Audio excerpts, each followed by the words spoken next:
Welcome to the Conscious Living Podcast, conversations to educate, empower, and enlighten our world.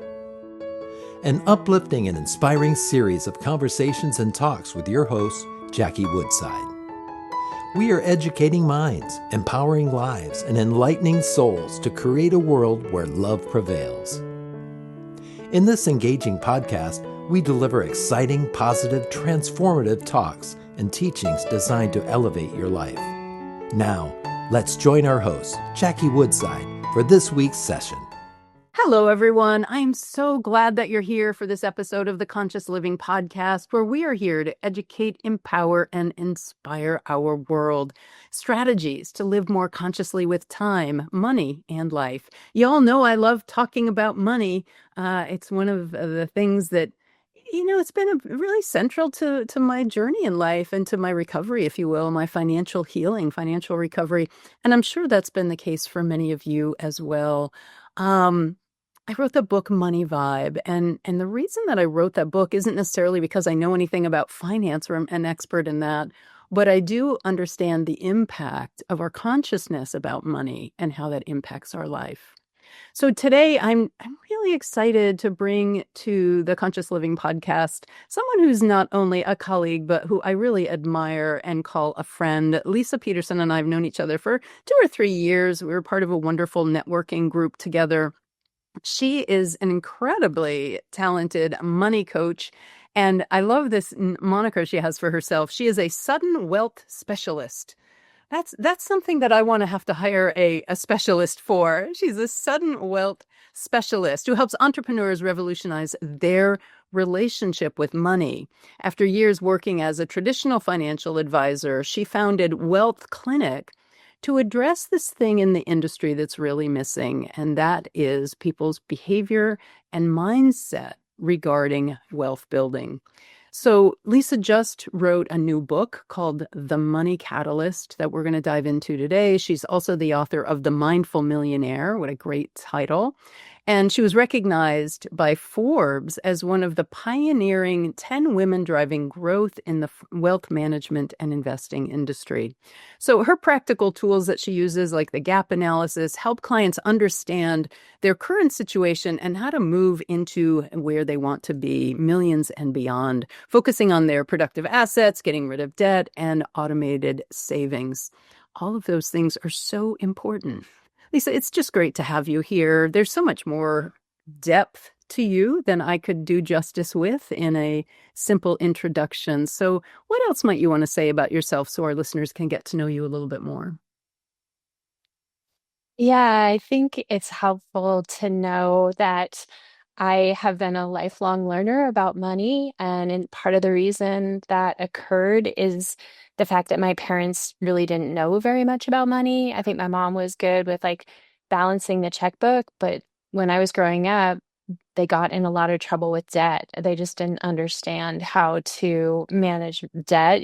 Think of the late 60s, early 70s when debt was really coming online, and it created a lot of stress in my home as a result. And so I decided at a young age that if you have money, and unlike my parents, then you'll be happy. Yeah. Everything will be awesome. Yeah. You take all that And straight out of your life. to kind of speed up that idea, I'll say that yes, money is amazing. It can create lots of beautiful opportunities in our lives, but when we make it the meaning of life, which I feel like I did for many years, like the purpose of why we're here, that doesn't go so well. And so a lot of what I teach and what I am exploring in my books and in my work is how can we have a healthier relationship with money than what we're taught by our society? Leisa, I so appreciate that you're taking that approach, particularly given your background as a financial professional. The first thing I would like to dive into before we even get into the Wealth Catalyst book concepts is the phrase that you use, that I use in my work as well, your relationship with money. So for people maybe haven't thought about this before, what do you mean by that? And what do you mean by it? And how does it affect our actual circumstances with money? Yeah, there's so much to this idea. I feel like it's almost like another relationship in our life, just like our partner or our child or our parents. It's that big of a deal.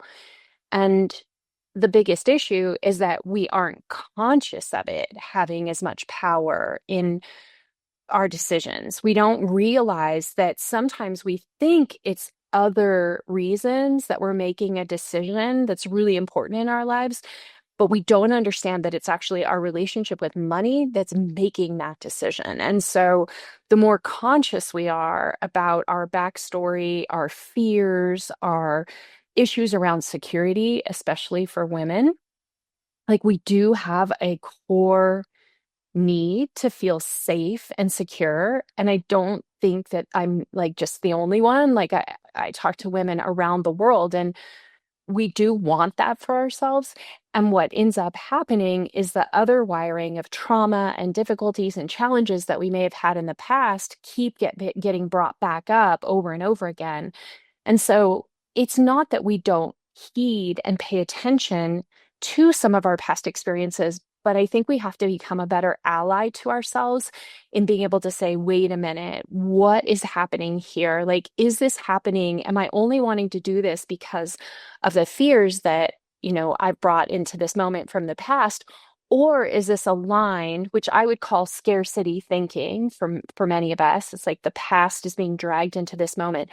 Or are we focused on like, what do I really want? What is this life about? What am I here for? Like, what are those higher values that I have, that can I bring that part of me into this decision and know in with a great deal of confidence that I'm on the right track? Because what happens when we're making decisions from fear or scarcity, in the back of our mind, we know that's happening. And there's a lot of regret and there's a lot of sadness in decisions that get made from that place. But yet we feel like we can't, when we're stuck inside of it, it feels like it's got control of us. We don't have control of it. So the work is to help us feel like we are more confident because we're more conscious.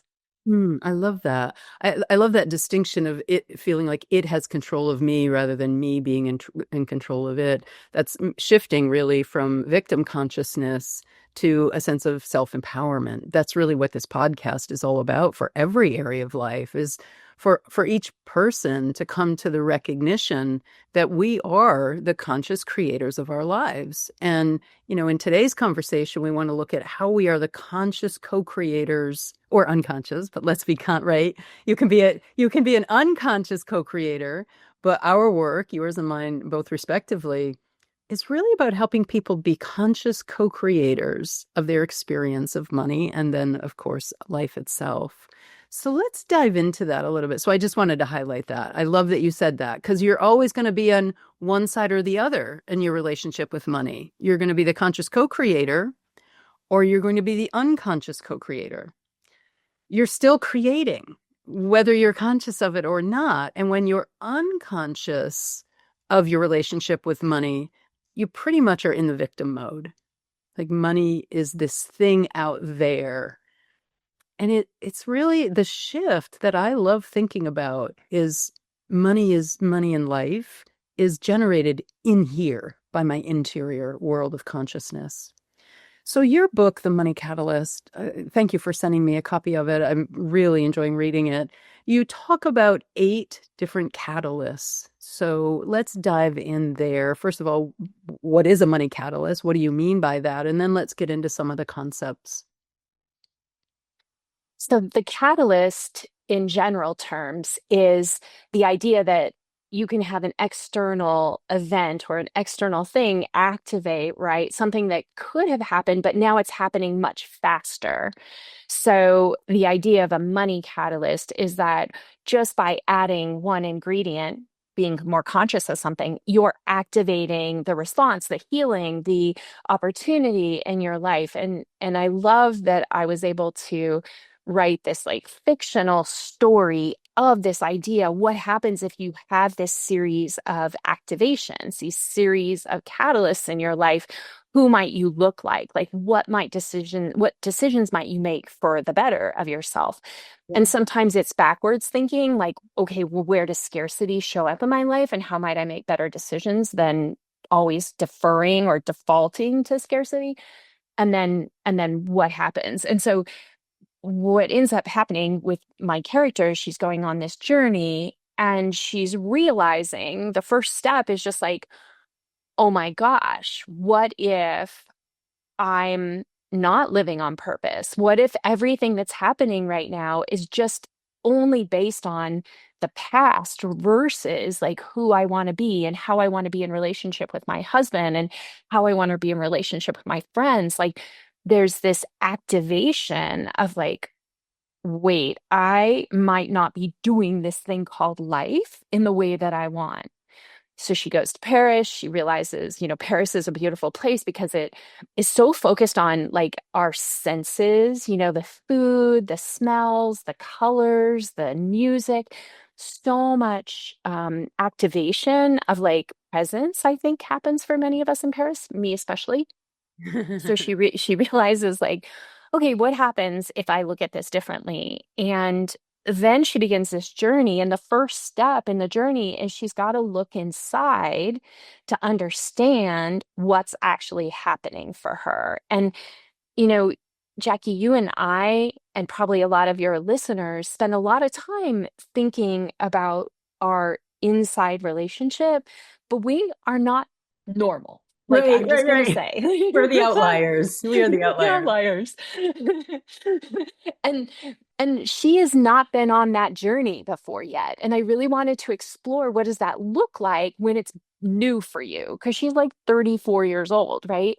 But it's fun to go back even at 58 and be like, what does that look like when I have never gone through this journey before? Because inevitably we find places where we want to revisit our past. We want to see, like, wait, that this one decision took me on a trajectory and maybe that wasn't exactly where I wanted to go. And so by reading someone else's journey of looking within, you might find parts of yourself that still are very ripe for healing, for understanding, for loving yourself even more. And so that's what she's doing. She's opening up this kind of can of worms to look within and be like, eek, there's some things that I didn't even know about myself. And by doing that, she starts to heal, which, interesting enough, once she begins that process, for some reason, and I don't even know that it's mental for me of how it happened this way, but she needed to look at these two worlds, which I call unearth the abundant world. She needed to look at what the world looks like from a place of scarcity, which is the scare city. And she needed to look at what the abundant world looks like, because in reality, we're sort of bouncing like a ping pong ball for the most part, back and forth between these worlds. And so that's sort of the beginning of the journey. So, so great. And I love that the initial catalyst, this sounds so cliche, but it's so profound and powerful. The initial catalyst was her ability to look within. And, without awareness of our inner world, without starting to question what we've come to think, what we've come to believe, to debunk our own default patterns of thinking and assumptions and beliefs, and really recognize, an, again, it sounds so cliche, a new world is possible. A new experience is possible by profoundly and simply changing what you think, how you feel, what you believe about anything, and in this, about money. People live with such, I love Yeah. scarcity. People live with such scarcity in their consciousness. And it's very fundamental, of survival and feeling taken care of. It's a very base feeling. Yeah. And if we're not careful, it steers our life. like one of the things she talks about is playing life to not lose versus playing life to win, right? And I have to catch myself. Like, are you doing this because you are afraid of loss? Right? Yeah.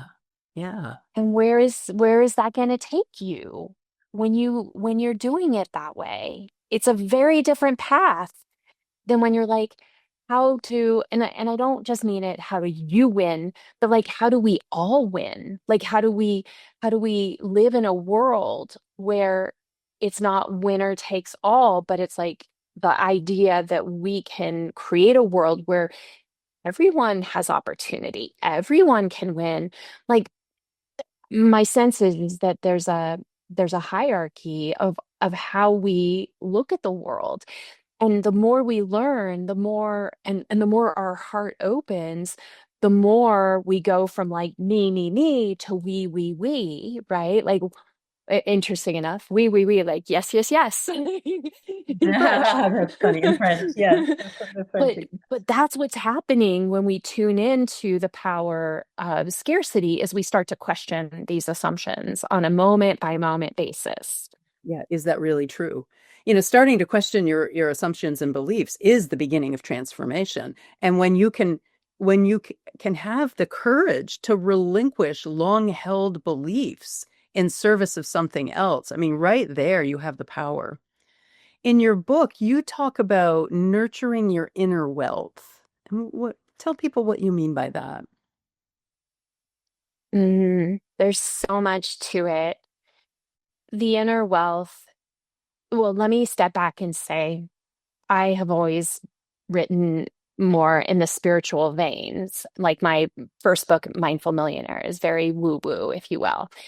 And my husband, when I was starting this book, he was very involved in it. He was reading it, giving me feedback. I had never written fiction before.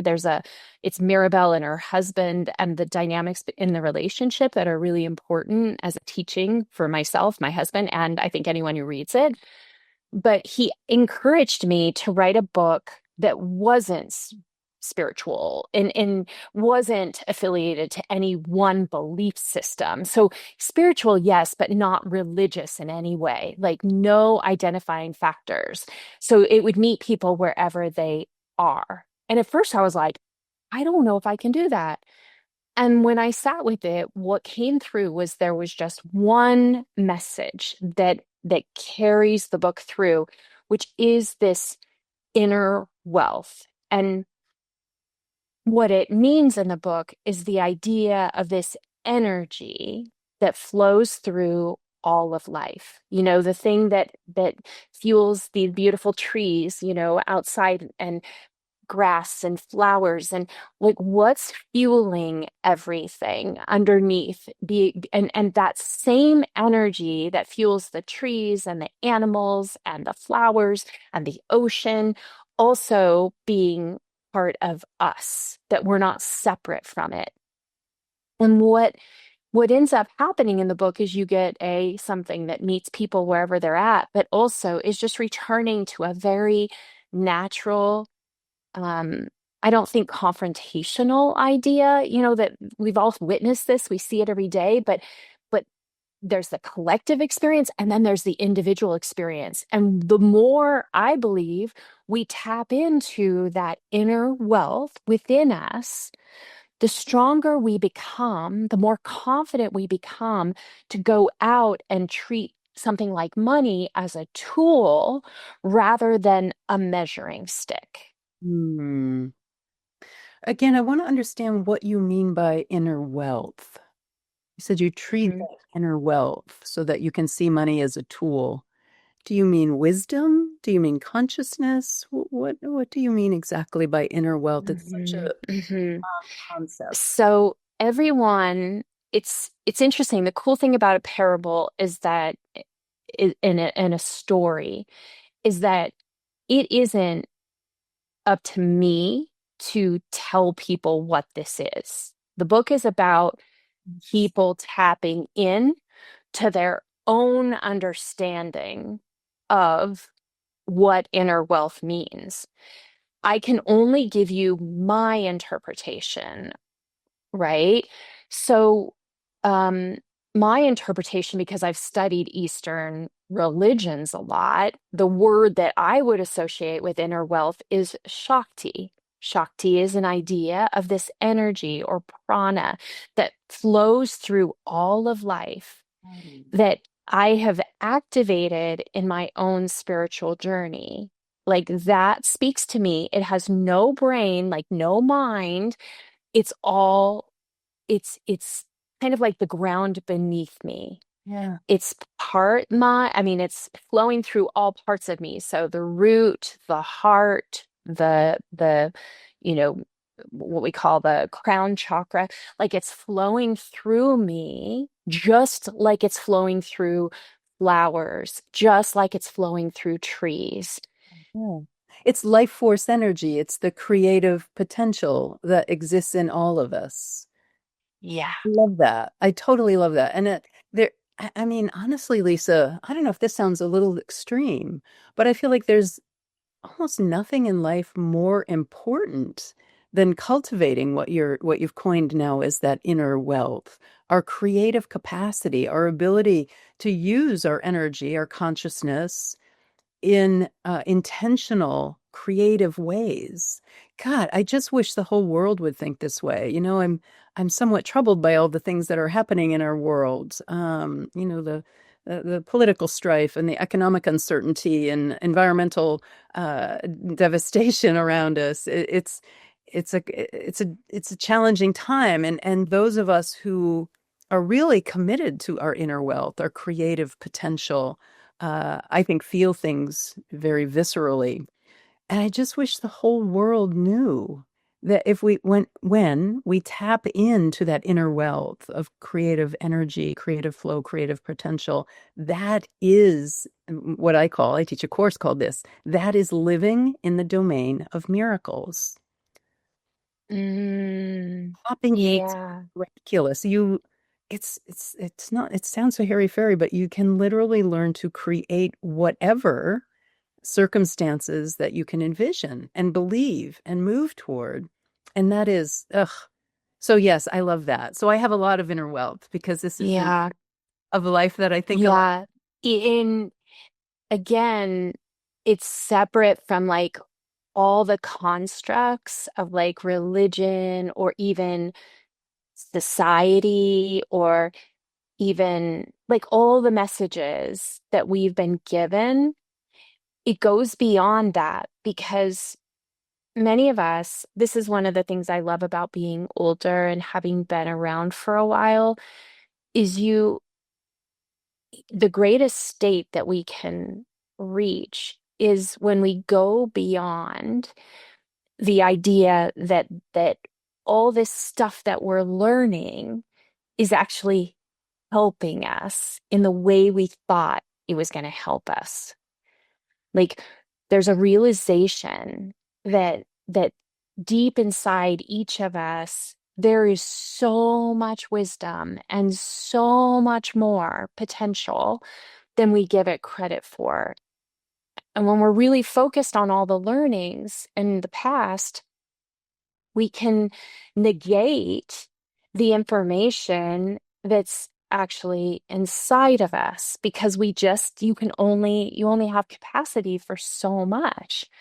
And so it doesn't work this way for everyone getting older. I feel like it's consciousness plus age um, opens up this there's a part of it, which is like, for me, giving up faith that other people or like even humanity is going to figure out the problems that are facing us, which is a kind of like a death to me because I've always had this sense like, oh, we'll figure it out.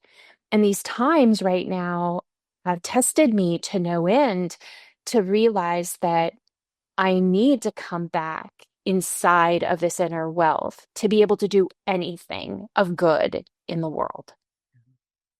It really is like if we're not, especially at times that we're in right now, if we're not generating our experience of life from that inner wealth, then we really will be the victim of all of this play that's happening around us. Yeah, I too have felt like, maybe we're not going to get this sorted out in this lifetime or in this experience of humanity. Maybe there will be a new rebirth of some experience, because who knows? I mean, that, and how do you live through that? Yes. Through tapping into your inner wealth. You talk also in the book about defining your own abundance. There are people that are being absolutely traumatized, and the middle class is disappearing over our lifetime. From when we were kids until today, the middle class has shrunk enormously into kind of the wealthy class and those who are struggling. When you look at that, what we're facing today, and you talk about defining your own abundance, let's address that a little bit. So, like I said earlier, money is great when we have it, but like the idea that if you don't have money, you can't live an abundant life is unacceptable to me, because when we look at even what I just spoke about, what I didn't say is I think that this inner wealth is the greatest wealth that we have of all, period.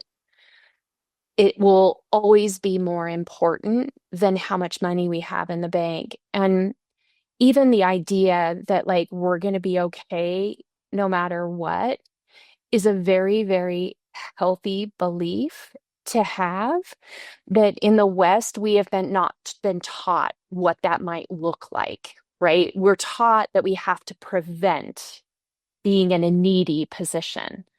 But I don't know about you, Jackie, but I can speak for myself. When I'm in a needy position, like I need help from others, and I'm brave enough to like ask for that help. And the bigger the ask, the more bravery perhaps I need to rise to. What happens on the other side is where I have witnessed miracles and opportunities for personal development and personal growth that could only come from that act of surrender. And so when it comes to defining your own abundance, I think it's very important that we don't put all our eggs in the money basket, that everything is dependent on that. And this is work for me, coming from a home where there was a lot of struggle with money. I'm so wired in that safety form that I have to question that assumption over and over again. So I'm not saying I'm like beyond this, but every time I make progress in not defining my abundance purely by money, that's when the greatest joy, that's when the greatest opportunities come into my life. Period. Yeah, no, exactly. There's so many ways to define abundance. And it really is an inner experience. Yeah. A humanitarian mission many years ago in Guatemala. And we visited these villages where people were living with, communal kitchen, dirt floor, structures that they were living in. One woman who I spoke to, her husband had just died because of the drinking water being unpure, and he was, they're in their 40s. She's left with 4 or 5 kids, and all they were talking about was their blessings and how God was so good to them. And I was like, and the children, we brought soccer balls and, school supplies and toothbrushes and all kinds of things, that we brought. But one of the things we brought was soccer balls. And the kids, even before we gave out the balls, they had this really flat soccer ball that they were, kicking around. And the joy on their faces of kicking around with no shoes on, this flat soccer ball with, just a couple of cans for a goal.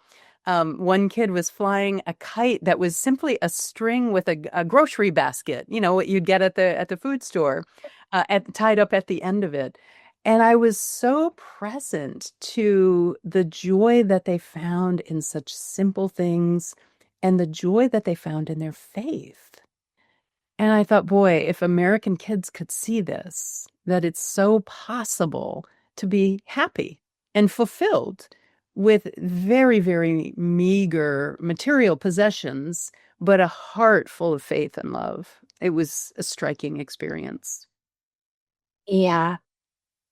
I don't think we in the Western culture, at least in the United States, spend enough time figuring out what it means to us, what it looks like for us outside of the pursuit of money and security and stuff. Like, obviously, we really like stuff.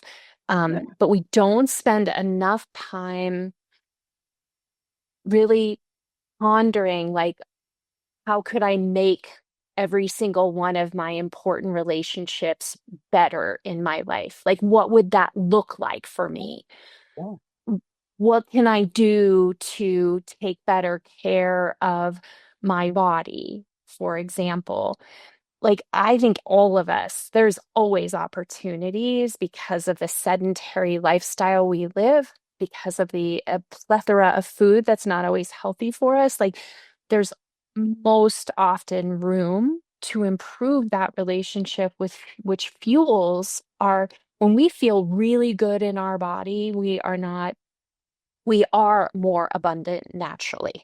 When we're in pain and we're suffering and we're struggling with our gut or with our, headache or with, like, not that everything can be solved, but like, I don't know if we spend enough time trying to figure out what do I need to do rather than maybe taking the pill or so on and so forth. Like, what can we do for ourselves, even if it means radically changing what we put in our body or how much time we spend active? Like, those are hard things to change. Especially in the culture that we live in. Everything is quick and hurry up. And I love this notion, though, that you're talking about nurturing our inner abundance. Like, I love what you said. Like, are you paying attention to how you can make your relationships better? How you can take better care of your body? The abundance, I mean, it is really mind-blowing to me, the abundance that we have in this country. It is stunning when you look at what other countries experience. We have so much abundance. So I guess I think about nurturing or defining your own abundance really does mean nurturing your inner world as well. Of really paying close attention to how you're holding your experiences of abundance with, yeah, sure, money is part of that and your home and whatever, but your health, the abundance of relationships, the abundance of meaning and purpose in your life. I worked with I did a gig a few years ago where I was working with Iranian millionaire and billionaires, mostly men who were business owners. And it was striking to me how when you boiled it down, they still had, they still had the same issues that anybody else does, but when you boiled it down, it was a crisis of meaning. They'd had all the wins, they'd had all the victories. They were running multi-million and billion-dollar companies. They had the families and everything, but when it came right down to it, the question was, this is it?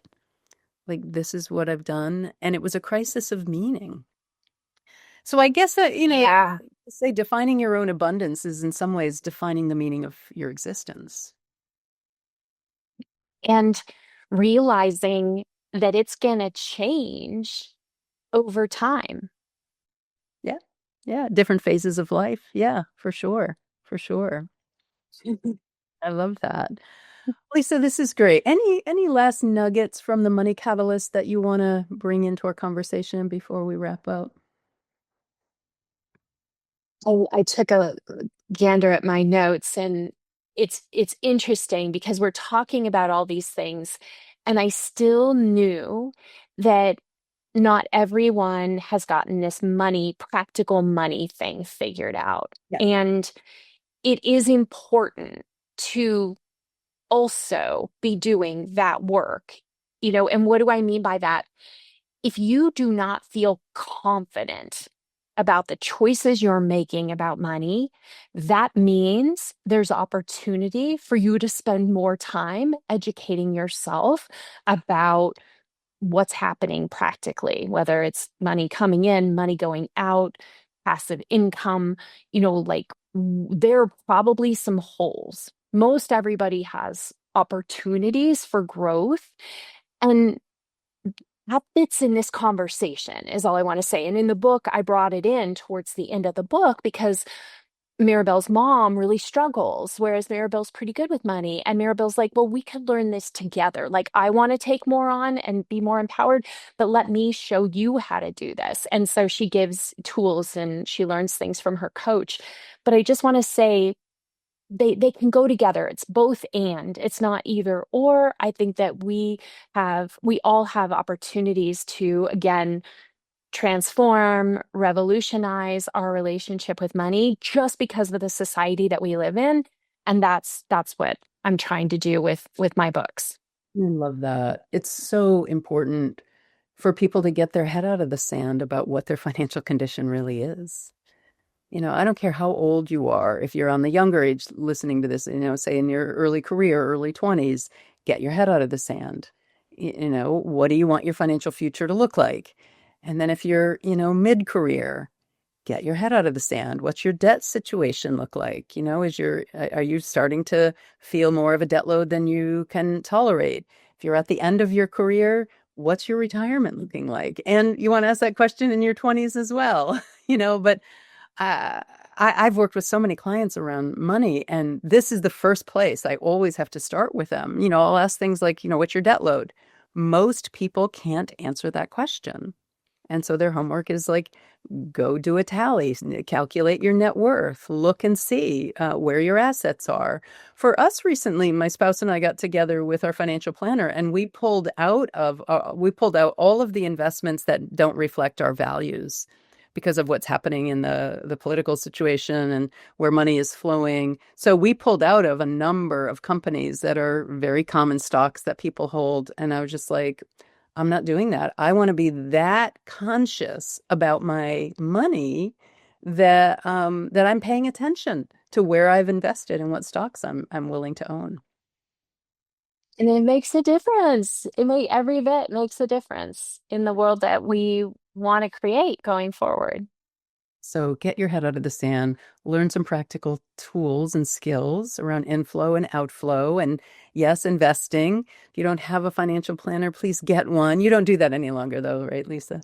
You don't do financial planning. No, I like the more of the strategy, that piece of it.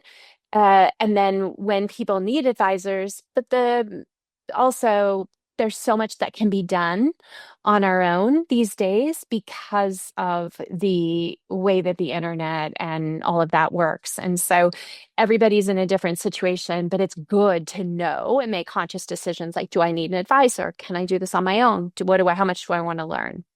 Yeah. I was definitely in the advisor camp because of all the things that I can learn, that's not one of them that I want to invest energy in. But I was very fortunate. And I will say this, I want to add this for our listeners. My spouse and I went through, I think, 4 different financial planners who were just kind of like, yeah, you'll be fine, but not working with us, not creating a financial plan. And then one of my dear friends moved away. She was a small business coach in Massachusetts, moved to Florida to join her dad's financial planning company and changed careers, was going to start a financial services company. So I was very sad that she moved away, but we kept in touch. And as I was listening to her talk about how she worked with her clients, I was like, that's what we need. And so finally, after, I don't know, probably 15, 20 years of trying, my spouse, we've been with her about 5 years and we've been together 25 years. So finally, after many years, we finally are working with a financial planner where we don't make big financial decisions without involving our financial planner and running it juxtaposed to our, planned retirement and our assets. And so I feel like we've really done most of it. So good. It's unusual to find someone like that, and that's a keeper. Like, I hear you. She's amazing. And I just will say, I will plug her. So my financial advisor is Kate Hyland Mercer with Ferris Wheel Finance out of Florida. They win awards every year for I can't remember what city she's in, but she is just phenomenal. So if anybody's listening, as people are listening and feel like, I need that, that's something I need, Tell Kate that Jackie sent you. That's awesome. That's great. So, Leisa, I'm sure that people also want to talk to you because of your just incredible wisdom and brilliance around money and the Money Catalyst and being a mindful millionaire. Where's the best place for people to get in touch with you? So I missed the last part, but are you asking where people should go? Where's the best place for people to get in touch with you? So first of all, my email is lpeterson@wealthclinic.com. If you have questions from this conversation, feel free to reach out. You can also learn more about the new book at moneycatalystbook.com, and you can download the first chapter. You can learn more about what that book is about. And The Mindful Millionaire is also on Amazon. Great. That is so great. Leisa, it's so great to spend time with you. And, I could talk to you all day. Our thoughts about the inner journey of money are so aligned. I just really appreciate your wisdom, your thoughtfulness, and your time with us today. Thanks for being with us. Thank you.